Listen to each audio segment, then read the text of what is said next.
following program was provided by an independent producer solely responsible for its content.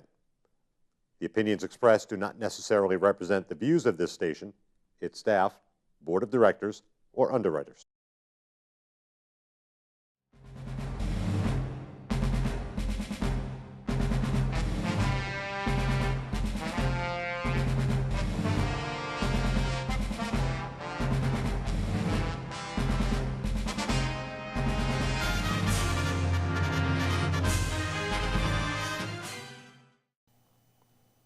Hello again. This is called the Veterans Forum. It's a program coming to you from the Nashua Community Television Studios here in Nashua, New Hampshire. For the record, today is the 22nd of August, the year 2013. The program is being produced here in cooperation with the Library of Congress's Veteran Histories Project, which was started back in the year 2000. Wherein they have asked studios such as this and guys like me and the others will invite any and all veterans from any war who served in any war, anywhere, if they can and will, come and share that experience with us here at the studio for two reasons. First, it will answer the question most every guy, particularly the older ones, hey, Grandpa, what did you do in the war? But second and more important, we're fighting the clock and the calendar. Every day, we are dying off at a rate that's discouraging. And the bottom line is, if we don't tell our story, history as it was made by the people who made it, nobody else will. And that'll be lost forever. And we want to make sure that anybody following us will have a good, clean understanding of what really happened as the people who made it happen. Today, Philip is going to be our guest, if you will. I'll ask him to introduce himself, and we'll take the show from there. Phil, if you would you identify yourself, your full name, spell your last name for the record, and give us your dates of service and your branch of service. Sure. My name is Philip Belmont, P-H-I-L-I-P, last name Belmont, B-E-L-M-O-N-T. I served in the United States Army from September 1st of 2004 until March 3rd of 2009. Good deal. And welcome. We hope you have some fun. Thank you. What I'd like to do so that it makes sense for you and easier for us is to kind of capture how you came to be to it. We know where you are now. But let's go back, for example. Where and when were you born, and what was your life like growing up before you went in the service? What kind of family life did you have? Do you have brothers and sisters? Anybody in your family a member of the service in any branch? Fill us in. Sure. I'm originally from Massachusetts, from Marshfield, Massachusetts. I'm 31 years old. I'm the oldest of three boys. So my parents I had a great relationship with my parents. They were, married right to the day my father passed away. So as I said, I'm the oldest. So obviously sports were a huge thing for us. Hockey, baseball, soccer, you name it, we probably played it. Hockey down the Cape? Well, Marshfield's only in just south of Boston. So I know, but okay, I'm sorry. Go ahead. My geography is no good. No, I know. So as a kid growing up, I had a few people that were in the military. My uncle was a Vietnam vet, but really the person that really influenced me was my cousin John. He's older than I am, considerably older. He's about 10 years older than I am. And he went to Panama. And I was probably, they went to Panama I think in 88 or 86. Was he in the Army? He was in the Army. He was a staff sergeant in the Army. And I was just a kid when he left. And that really kind of set me on the path into the military. I was the kid that always played G.I. Joe, in the backyard. And, that's just how I grew up. So seeing John as the example, I always had that feeling that I would kind of go into the military. I didn't realize until later on that that's what I wanted to do, but I really just wanted to kind of be like him. He was a staff sergeant. All I wanted to ever be was a staff sergeant. And that was kind of the example that I came from. So I went to Marshfield High School, graduated from Marshfield High School in 2000. Like I said, I played hockey and baseball there. I then went to college. I went to Curry College in Milton, Massachusetts. I played hockey and baseball there as well. I graduated from Curry with a degree in criminal justice as well as politics and history. 2004, let me back up, I was a sophomore on the morning of September 11th, 2001. And I walked into my personalities class with Dr. Jack Kahn. It was, I think it was class started about 9 o'clock, so I was probably late going there. And I remember sitting down, and we had TVs in the classroom, Mm-hmm. and it was silent. People were on their phones trying to make calls. We had a lot of kids from New York that would go to Curry. And after that, everything changed. Everything changed after that for me.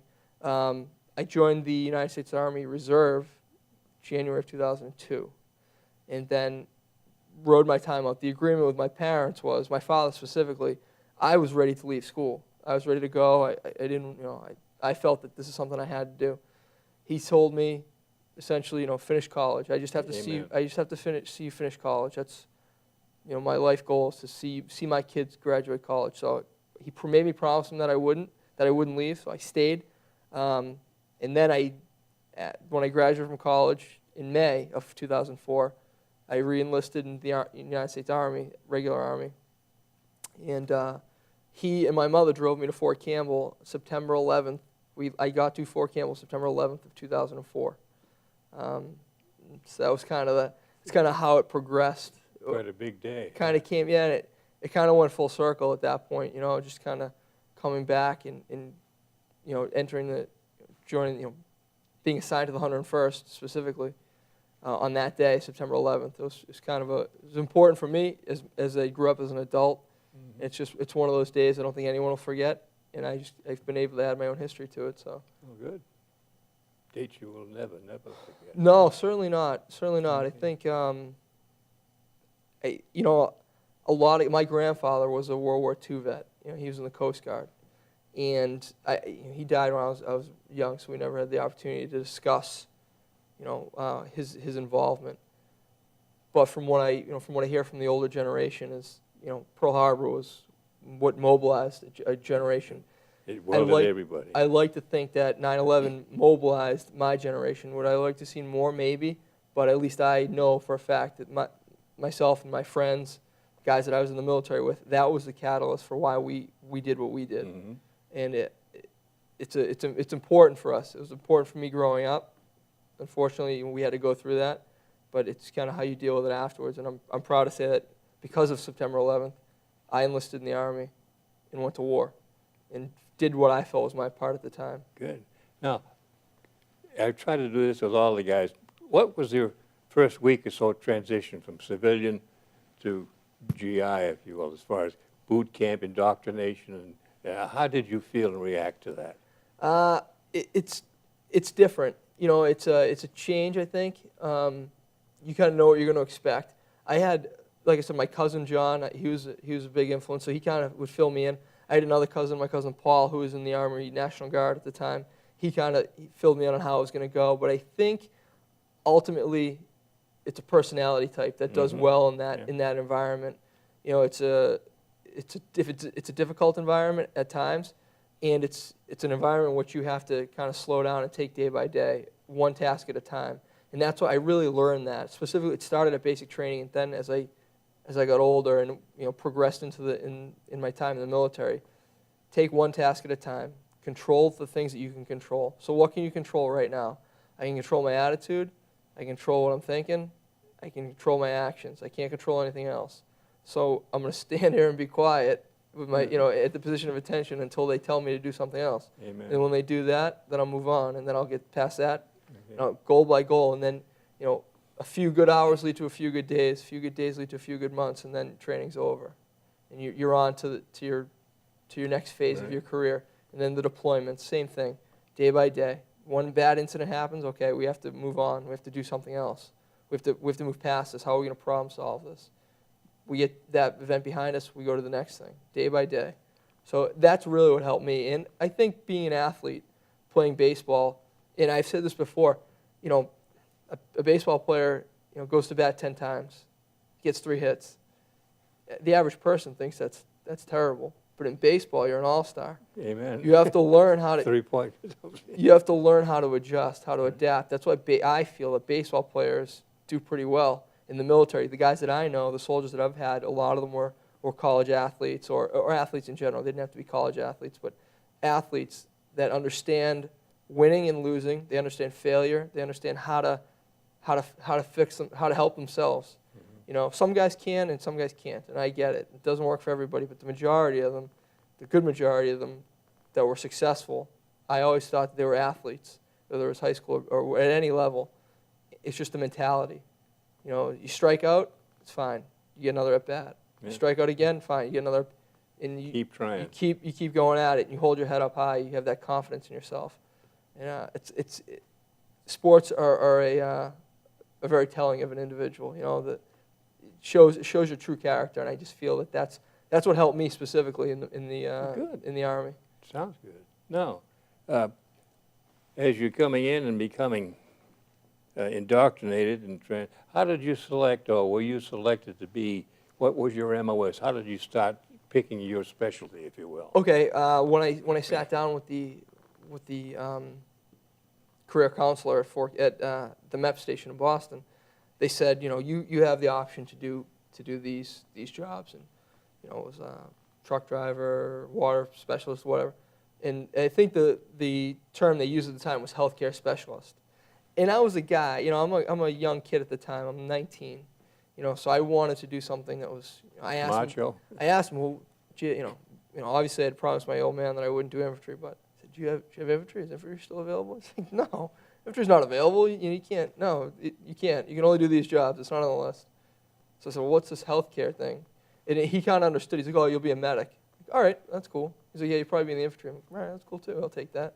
So that's really how it started. There was no special thing. It sounded great. I knew the role of a medic is obviously important, and Amen. I wanted to have an influence. And I wanted to do a job in which I felt strongly about. And my mother's a nurse, so that's kind of how I sold it to the old man. Like, oh, mom's a nurse, and yeah. Just carrying on the family tradition. He looked right through it. He knew it. Don't pull the shade down, yeah, fella. he knew. He's like, yeah, yeah, don't I know con a con man. Now, can you give us some of the things that you had to learn or were you introduced to develop your skill and your talent? Essentially, if you take your average paramedic today, think of the guys that work in the ambulance in a city like EMTs? Nashua. Yep, EMTs. Okay. I took the EMT curriculum. So the National Registry EMT curriculum was exactly what the Army did. So what those guys go through, we went through. And then after you finish that and you get your National Registry certificate, there's another section of the course, which is the Army side. They call it the Army side of the house. That's kind of the term they use. And that's more of your medications, kind of working outside of the scope of a regular EMT. So I had to learn intubation, medications, chest tubes, things of that nature, venous cut downs, some medical procedures, general patient care. So I would say the best thing I could explain it to is like take the EMT basic and then kind of advance it a little bit. And that's really what I had to go through. So, and I did that training at Fort Sam Houston. Now, how long were you exposed to that training? Or was it a continuum? That was the initial training was in it was May to September of 2003. That summer of 2003. So between my two years in college. And it's a great time. Great environment. Fort Sam's right outside of San Antonio. So Hotter than heck. Yeah, it was pretty warm, but I turned 21 down there. So you get to celebrate these, milestones, birthdays, the 4th of July down there, seeing fireworks over the Alamo. Just life experiences, and I wouldn't trade it for anything. I would not trade it for anything. It was a great city, great training. I met a lot of good friends. That's really where it started. And then when you get to your duty station, they kind of add different. Okay, now you were there 4 months till May, you said? No, I was there from May to September. May to September. And then where are you next assigned? I'm trying to get a path. Okay.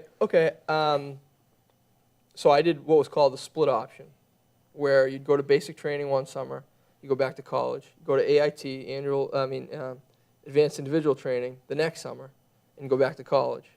So after AIT, after medic school, I went back to college for my senior year. That was at Curry? That was at Curry. Okay. Graduated from Curry. I then got out of my reserve contract, signed a contract with the regular Army, and then went to Fort Campbell in September of 2004. For more advanced training? That was my assignment, my duty assignment. Okay. That's where I was stationed. After I got out of my reserve contract, I was stationed at Fort Campbell. So, Now, you said you didn't have any infantry training, but would you train to use small arms, rifles, and all that kind of stuff? yes. I said the regular infantryman. Yeah, basic training. The concept is basic training. You use the basic skill set. Rifles, grenades, movement, tactical movement. That really gets those skills are better developed at your permanent duty station when you get into your regular unit and they start to, because every unit's going to do things differently. Tactics change from unit to unit, so that's really where you get it. You get that basic training out of the way, and then your unit kind of molds you into what they want you to be. Okay, So that's we're really now where in the 101. Yes, so like I said, I was assigned to the 101st. So when I got there, I was then sent to the 101st is split up into 4 brigades, combat infantry brigades. I was in the 3rd Brigade, which is the 187 Infantry Regiment. And then in that regiment, I was assigned to the Field Artillery Battalion. So there's 3 infantry regiments, there's 3 infantry battalions. Were you the one medic for the 3, or No. each one had their own? They all have their own. I was assigned to a medical platoon in the Field Artillery Battalion. So I had, with me there were 15 other medics. Okay. By then you got any stripes? No, I was still a specialist. I didn't get promoted until I was promoted to corporal August 1st of 2005, and we went to Iraq September of 2005. Okay. Now, that's the fun we'd like to begin, because the 2 tours, I'd like to try to cover both Sure. of them if we can. If you will, kind of walk us through how you felt when you finally found out you were going to be posted to Iraq. How you got there, anything good or bad happen en route that you'd like, Sure. little funny stories Yeah. that make it human. We knew we were going back to Iraq. We knew we were going to Iraq. I think that was really That was number 1. the first one. It was my first deployment, but it was the division's second deployment to okay. Iraq. So we knew we were going. We had a general time frame. We knew September, which was a year after I'd gotten to Fort Campbell. So I'd been able to kind of become accustomed to the Army lifestyle, to the way the 101st did business. So I knew I was excited. However, at the time, all you hear is negative things coming out of the media. Soldiers getting hurt, soldiers getting killed. Mm-hmm. So you have that apprehension. I was pretty apprehensive at first. You just don't know. You don't know how it's going to go. You don't know if you're going to come home. Yeah. And it's unfortunate, but that's the truth. There's no guarantees. So I was nervous. I think everybody was nervous. You have to be. Anyone that tells you they weren't nervous It was a liar. is a liar. Sure. Yeah, they're a liar.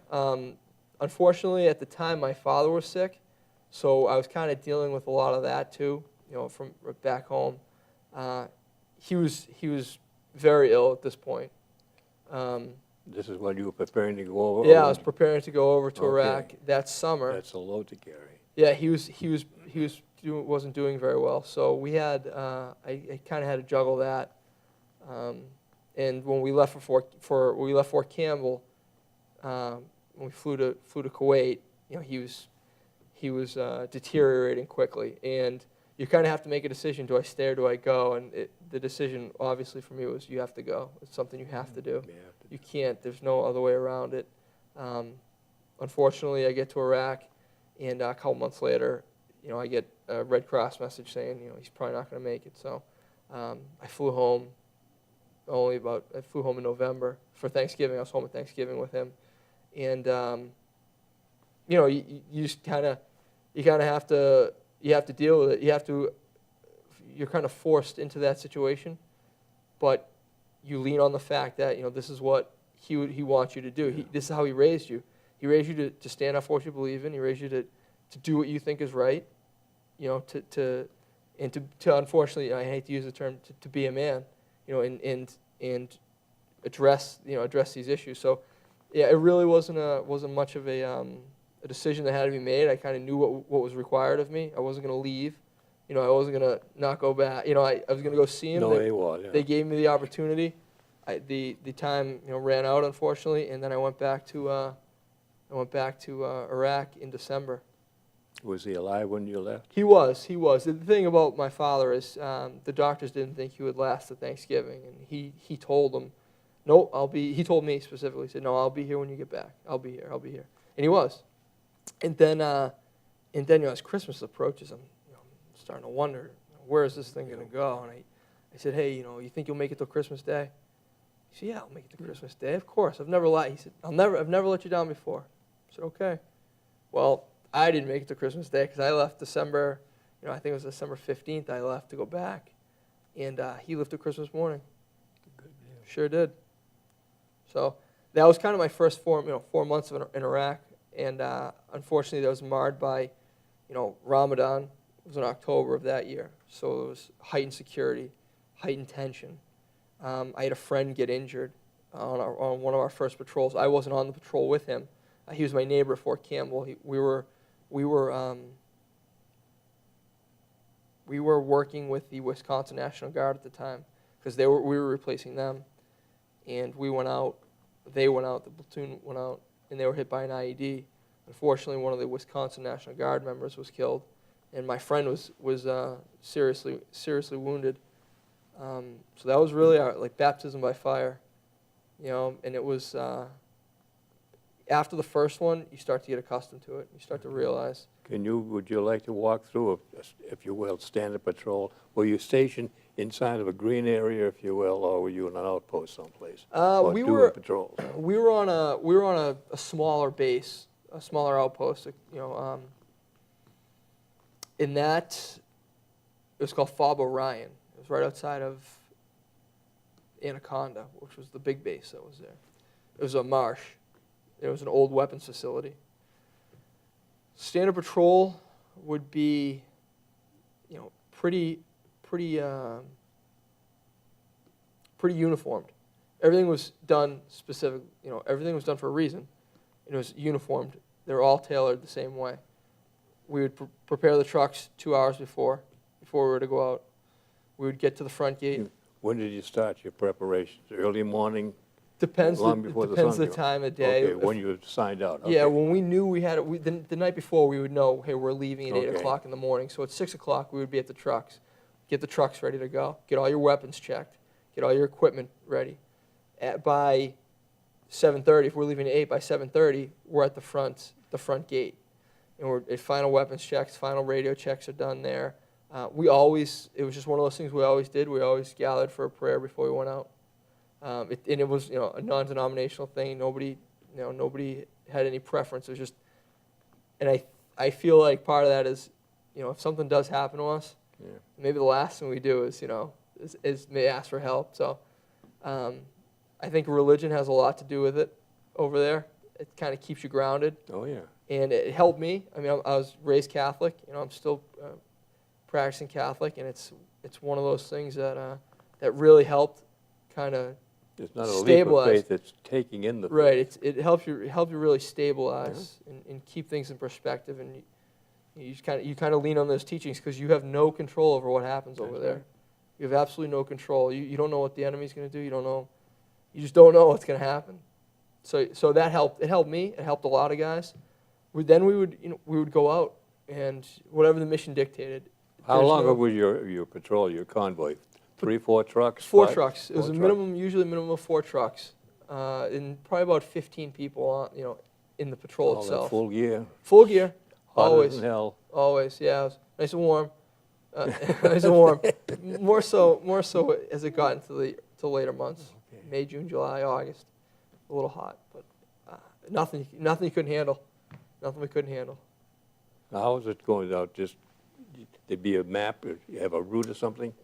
Are We you had a patrolling, or you're just out looking around, keeping a finger on things?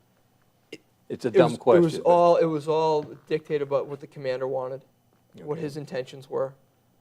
Some days we'd go out and give out medical supplies, and we did that a lot. Or go out and establish a school, help them establish the Iraqis establish What's a school. about that? Tell us about that, because that's the human part, the Okay. humane treatment. It's not, contrary to popular belief, it's not always, Bang, bang, it's not bang. always, firefights every night. That doesn't happen every day. So I'll just clarify that. That I think Colonel Grossman, who is the leading expert of, combat and the psychology, in his book, he makes a comment that combat is 99% boredom and 1% 1% chaos. yeah. And that's exactly what it is. It's 1% of chaos. So what you do with the other 99%, that is what really sets it apart. We did a lot of things. We would go out. We trained the Iraqi army. That was one of our big missions, was support the Iraqi army in their mission. Every day we were out giving out food to people. We were giving toys. We were giving school supplies out. Every day we'd go out and check out, we'd check out things like the infrastructure. How's the water system? We'd bring experts in, and they would check the infrastructure. We would look for civil engineering projects that we could help these people with. We were essentially taking the communities back. Al-Qaeda had come in and they'd created a stir, a problem. And what we did is we went in there, we chased Al-Qaeda out, and then we went in there and we held that area. It's the concept of clear, hold, build. And now something that General Petraeus really started to revolutionize, kind of in the later part of my first deployment and then into my second deployment. We had cleared the enemy out of there, and then we left it. And we left a void. And they came back. And they terrorized the people again, and we'd have to chase them out. And we left the void again. We figured let's clear this area out, we'll chase them out, and we'll hold it. Oh, yeah. And we'll hang on to this, and we'll be good to the community.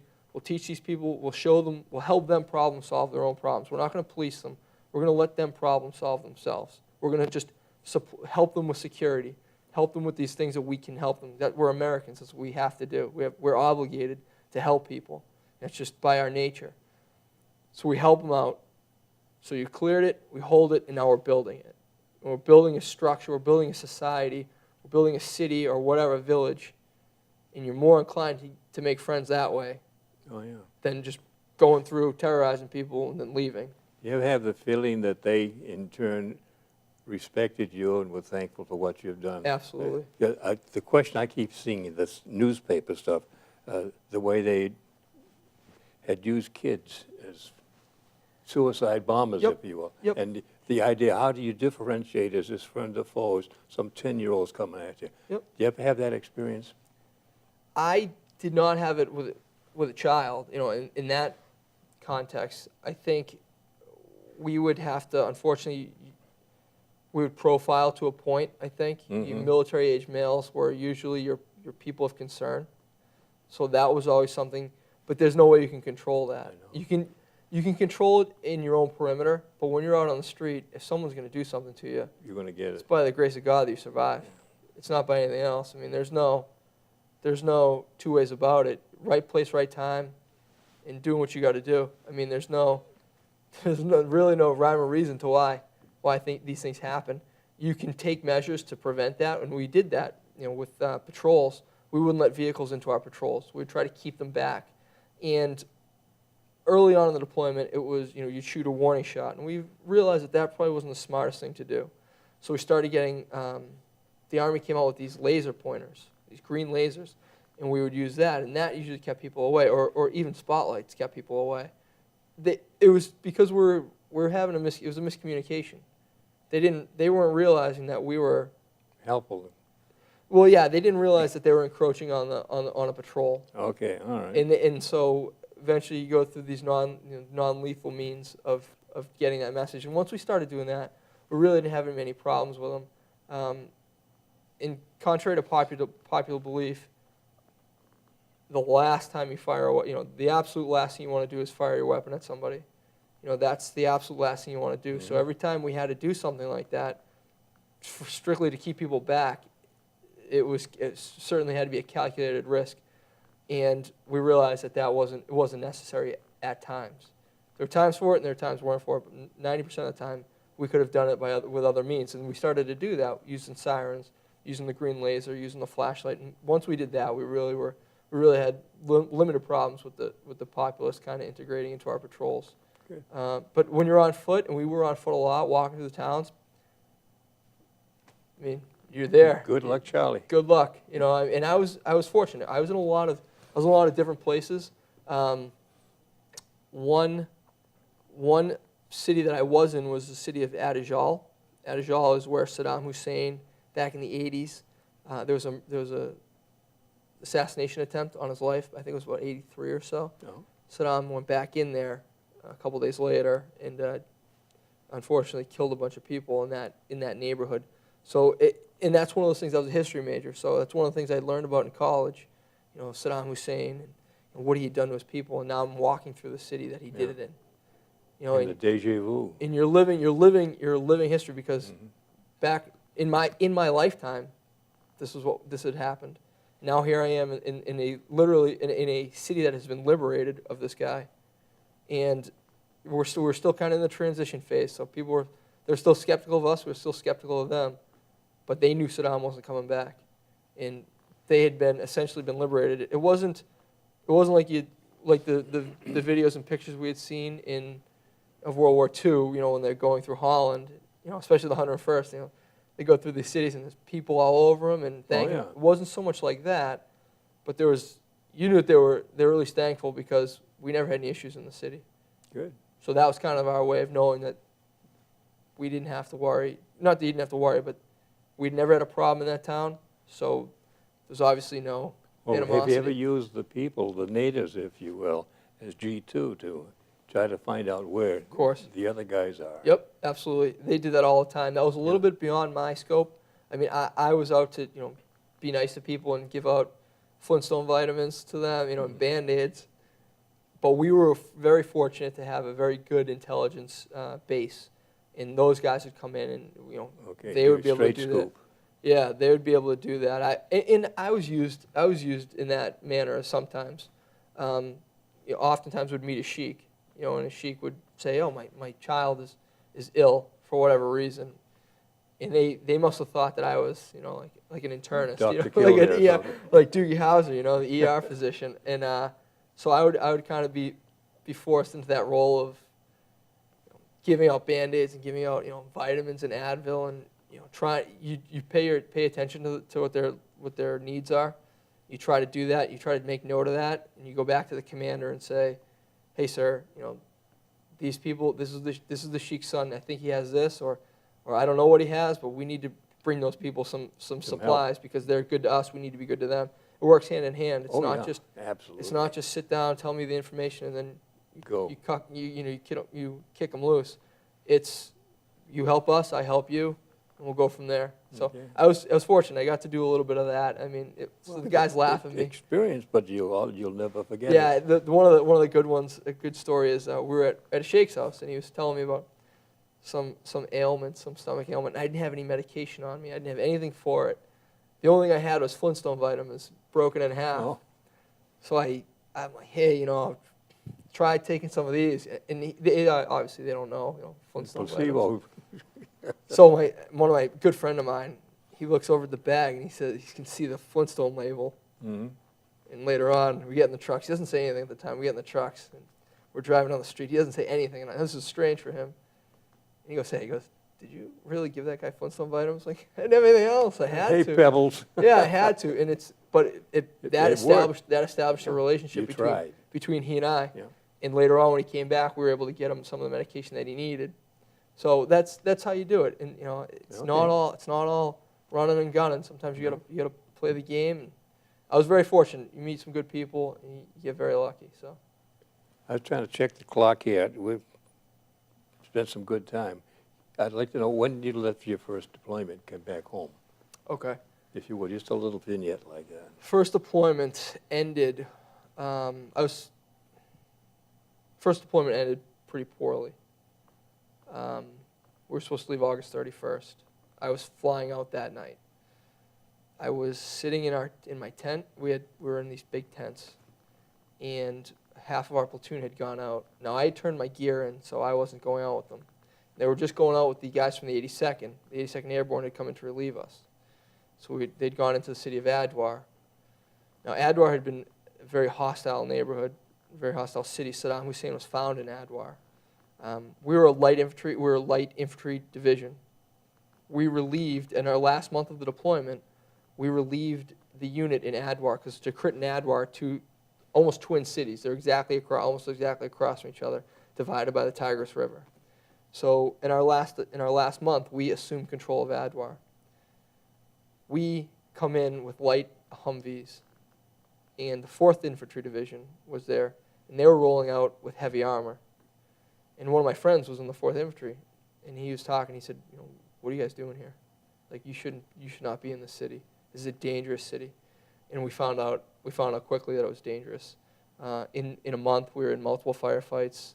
We had multiple IED strikes, several injured, and the last day of the deployment, my friend was killed. Oh. It was, aside from the day my father died, arguably the next hardest day. Not because of what I had to go through physically, but what you go through mentally afterwards. And emotionally. You feel like you're going home. You're going to go home in a couple days. You're going to be with your family, and all of this is going to be gone. And then your friend, my squad leader, guy who I had breakfast with that morning. I ate all 3 meals a day with him. I did PT with him. I was in his truck every day. We were friends. We were good friends. I looked up to him. He was a staff sergeant. I was a sergeant at the time. I looked up to him. They go out, and then about noon, I start to realize something's going on. They should be home. We should be going to lunch. They come back, and the first sergeant comes down and asks to speak to everybody outside, and that's what he told us. This story. Staff Sergeant Deason had been killed. Is that the fellow we have a picture of? Yes, I do. I'd like to show it if I may. And we'll have a good clean shot for the folks, but that's your boy. Yes, that's Michael Deason. In this picture, he's 28. He was a staff sergeant. He was a squad leader. He was my squad leader. He's my friend. He's father of 2 children, and just a great guy, great all-around guy. Was he also slated to be coming home too? Was that Yep. his last patrol? It was. It was Was the his last, last patrol? maybe the last 20 minutes of it. Oh. So so from that point on, we spent 3 or 4 days still at that point in Iraq. They stop us from going home because obviously they want to go through they want to try and find who did it. They don't send us back out because I think they knew had they sent us back out, it'd probably be he was very popular. He was a very good guy. We liked him a lot. It probably wouldn't have been a good idea to send us back out into that city.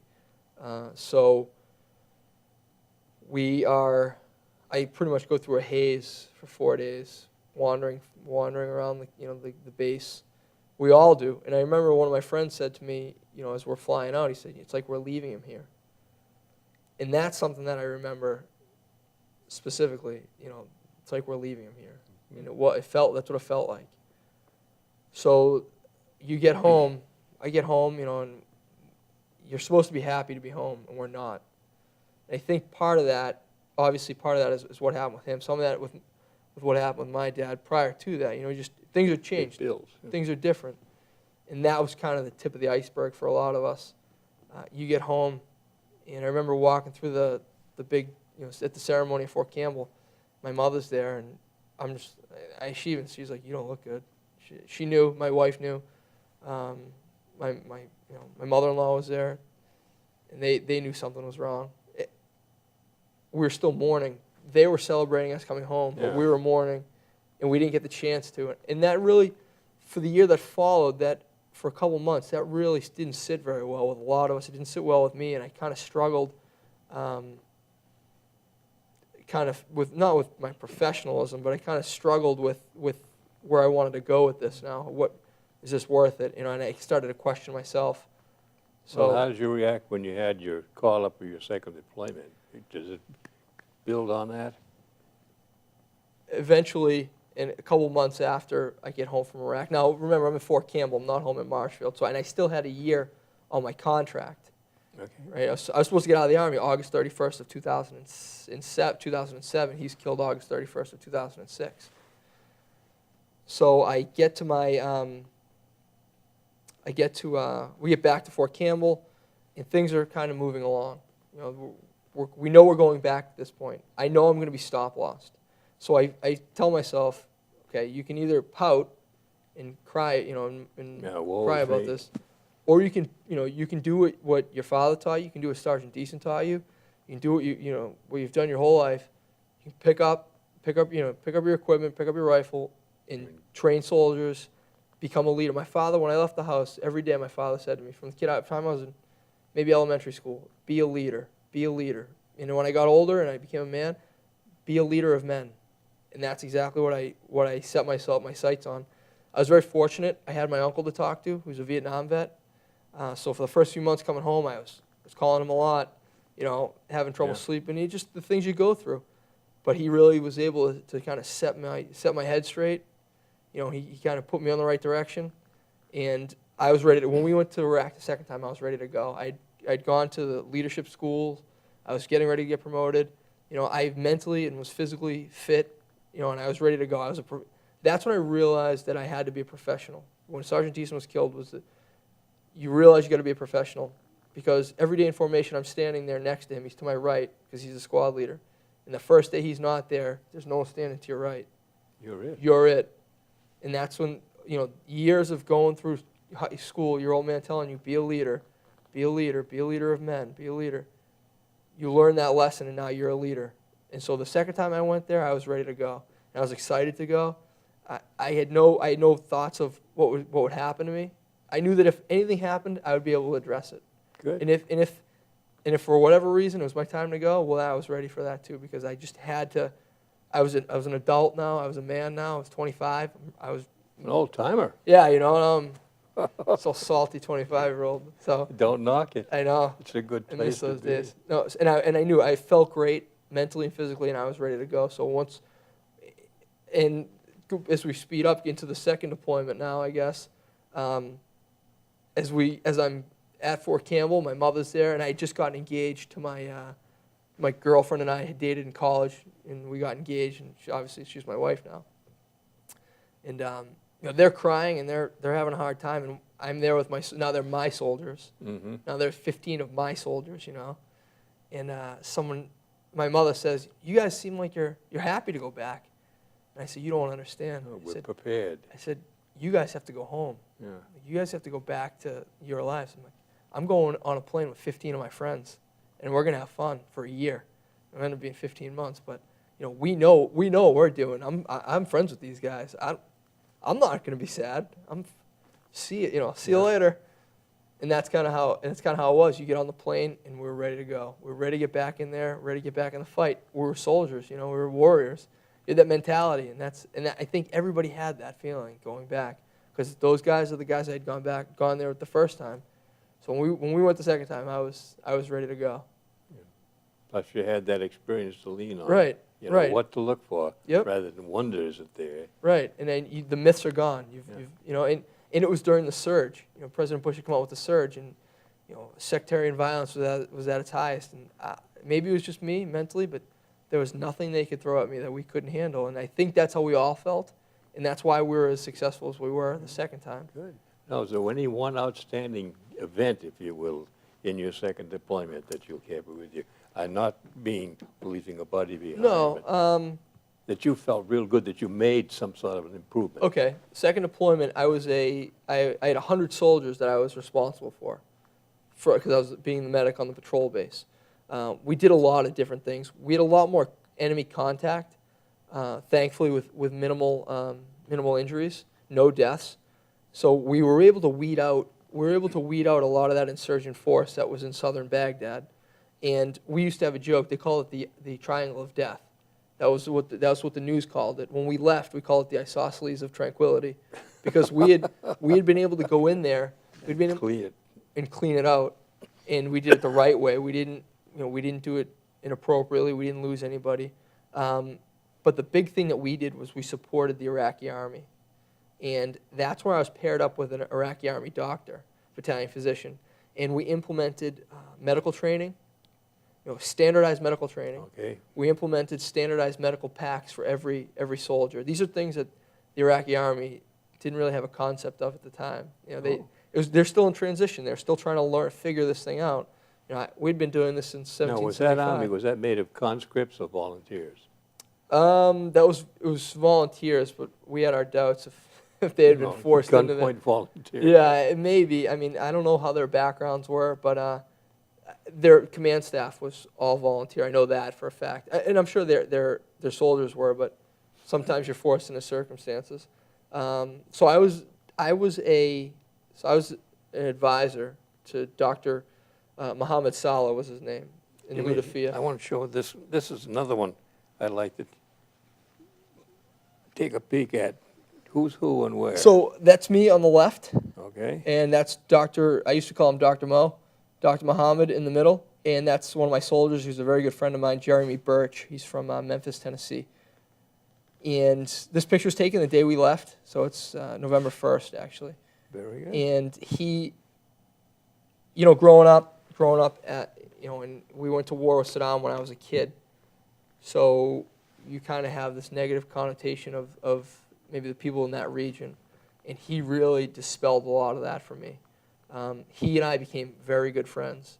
Do you still communicate? We lost touch due to in large part due to the fact that they really don't have the ability, the internet and things like that. And the mail isn't as what it is. He's one of those guys, one of the few people that if he called me today and told me he was in Detroit and he just landed in the United States, I would find a way to bring him out here, or I would go out and meet him. He's one of the few people that I met over there that I would do that for. That's how close we were, and he was at the end of it. By the time we left, he was a good friend of mine, and I think a lot of people that I worked with, I know Birch did, I know some of the other medics that worked with us, they all felt the same way about him. He was very good. He was a very upstanding man, well-spoken, well-educated. He believed in the mission in Iraq. He believed in the Iraqi army. That's one thing that I think the people of Iraq really have is national pride, national unity. They do not want sectarian violence, and they do not want Al-Qaeda, and they don't want these things happening. Unfortunately, it was a byproduct of what happened. That's not their choice. They're generally good people. A lot of them are generally good people, and Dr. Muhammad really changed my opinion of them, because my opinion of the first deployment was obviously coming off of the death of Michael Deason, was very negative. Oh yeah. It was very difficult. Thankfully, I was put in a position where I could be paired up with Dr. Muhammad, and he changed a lot of that. And I really kind of understood who he was and their background and what they're about, and he really put a face on it for me.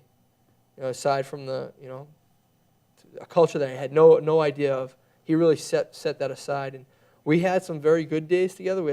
I had some very bad days with him as well. Injured soldiers, injured civilians. Oh yeah.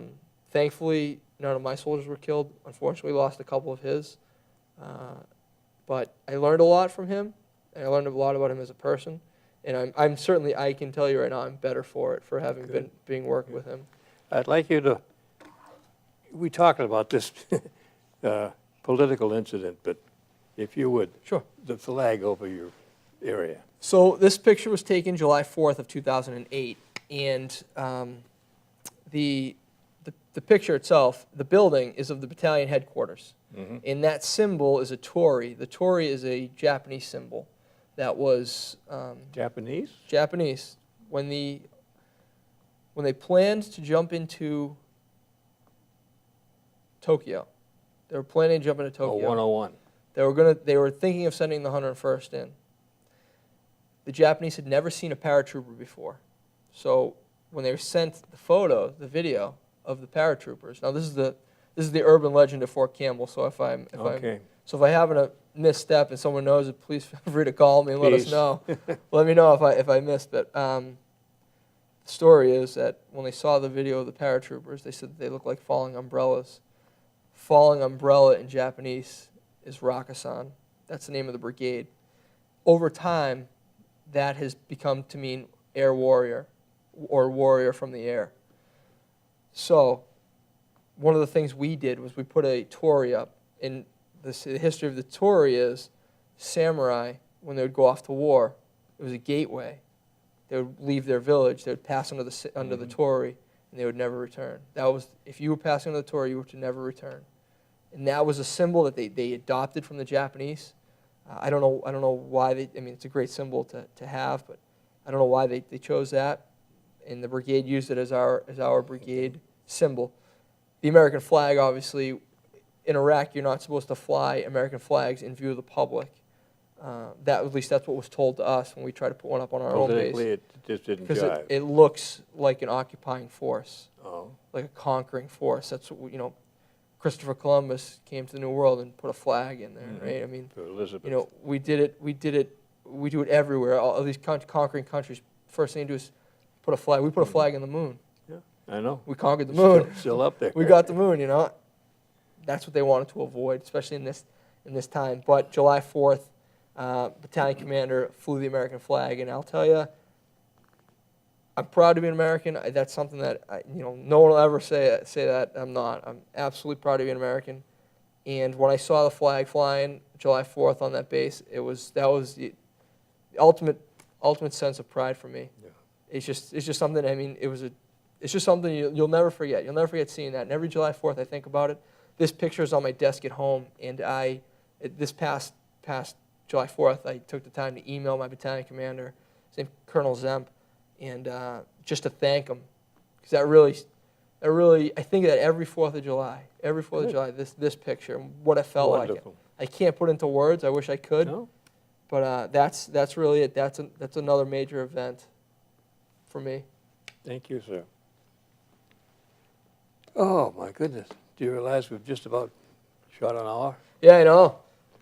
It's One question. sure. It may sound silly, but is what you have done and your history, has it had a positive or negative effect on how you plan your life and have lived your life? It's had a positive effect. I would not be who I am today if I hadn't joined the Army, and if I hadn't gone to Iraq and done the things that I was able to do. I mean, as we were talking about before, my own daughter is named after, in respect of one of my friends. So the story goes, back in my first deployment, we were one of our vehicles had been hit by an IED, and where it was situated on the canal, we had to skirt the canal and cross the river to get to it. I had all of my gear on and my bag on my back, and my friend, the guy who I was with, his name is Brent Keaton. He was in front of me, and as we're running across this river, he says, "We got to go in here. It was the most shallow point. We have to get across." He turns to me and says, "Stay on the rocks." I never heard "stay on the rocks." Oh, what? So I jump in. Well, unfortunately, it's about 10 feet of water, and I'm only 6 feet tall. And the rocks are below you. And the rocks are below me, and there's reeds coming up, so I'm kind of getting bogged down, and I've got 100 pounds of gear on, so I start to sink rather quickly. And I'm doing everything I can. I yell to him. I see him, and the only thing I can really remember is him standing on the bank, and and it's probably the size of probably 15 feet from me to him. He jumps back in his gear, pulls me out. We'd been friends before, but that was really something that solidified our That's friendship. brotherhood. Yeah, that's something that you don't get that everywhere. You don't get that. So after that, he and I were even closer. I never had to thank him because I knew I didn't have to. Because if he would have done it for me, I would have done it for him. Amen. I never said thank you, and he doesn't expect me to, and I know that. So the way I thank him is a couple years later, on our second deployment, he says to me, and he's from Ohio, and he's a big Ohio State fan, and we're going home in November. He says, "Hey, November 22nd, Ohio State's playing Michigan. Let's go. It's in Ohio. Let's go." I'm like, "Okay, let's go." So we go to the game, and ever since then, I've been a big Ohio State fan. You have to have respect for an institution like that. It's the biggest state school in the country, great football program, great sports program. They have all kinds of alumni, famous alumni from there. So I've always been an Ohio State fan. So that's November of 2008. So after that, I'd always been pretty big on Ohio State. Well, I get married in September of 2009, and Brent has now moved, and his wife and kids have now moved to Fort Sill in Oklahoma. He's still in. He was still in the Army at this time. So it's 2 weeks before my wedding, and there's another college football game, Oklahoma State and Georgia. So he says, "Hey, why don't you come out? We'll come out and we'll go to the game." Oh, by the way, we have a dog. His name is Brutus Buckeye, who is the Ohio State mascot. It's a Shih Tzu. He's this big, named Brutus. And so he says, we can't keep Brutus. Do you guys want him? I'm like, yeah, sure, I'll take Brutus. You know, great dog. I go down there, get Brutus, come back, give him to my wife as a wedding gift. Wedding, yeah. So we get married in September, and I'm hired at the police department in December. And I'll tell you, sometimes things work in mysterious ways. I'm hired December 21st by the Nashua Police Department, and I had been married, like I said, married in September, hired in December. And my wife and I are talking about, children, and when do you think we'll try to have kids? Oh, a couple years. Well, Whoops. New Year's Eve of that year, she tells me, she's pregnant. So now I'm thinking, okay, I'm preparing for a boy, because I'm thinking it's got to be a boy. It's going to be named after my father. Absolutely. Masochist. Absolutely, right? It's going to be a boy. I know it's going to be a boy. It's a girl. And we'd been arguing about girl names for the longest time, the absolute longest time. And so finally, about 2 weeks before she was born, and she was born August 26th of 2010, so It's close. very close. So she'll be 3 soon. Oh? Yeah, and so we're arguing about names. We have no idea. It's maybe a week or two before the baby comes, and she says, I have one name in my head, and I kind of had it in my head too. She said, I have one name in my head. Tell me what you think. I said, oh, here we go, because it's been an adventure this far, right? So what do you think about Scarlet? I said, Scarlet, huh? And I thought about it. She goes, and before you say anything, Ohio State is referred to as a Scarlet and Gray, and you and Brent are really close. Oh. And I said, oh, she's smarter than I thought. Boy, I'll keep you around a while. So I thought, that's perfect. And my wife picked the name because she likes it. I picked the name because it kind of pays respect to him, to our friendship and what we went through. And we're still friends. I try to see him all the time. And eventually I had another child, and we got to name him Stephen after my father. So Wow. it all worked out. But yeah, absolutely. If I didn't have that experience in the military, I certainly wouldn't be who I am today, and I wouldn't be here. I know that. Well, 2 words. Thank you, buddy. Thank you. I For appreciate coming it. in. Thank you very much. Thank you for your service. Thank you for yours too, buddy. Thanks. That's it, folks. If you have a story to tell, you guys and gals, particularly non-vets if you can, come and see us. We'll do all we can to make it worth your while, but also to fill in some of the void that I know has to be taken care of. Again, we thank you for watching, and stay healthy.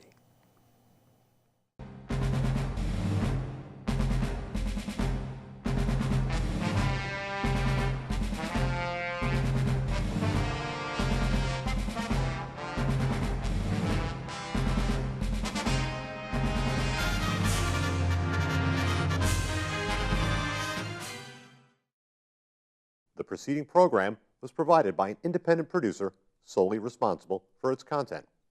The opinions expressed do not necessarily represent the views of this station, its staff, board of directors, or underwriters.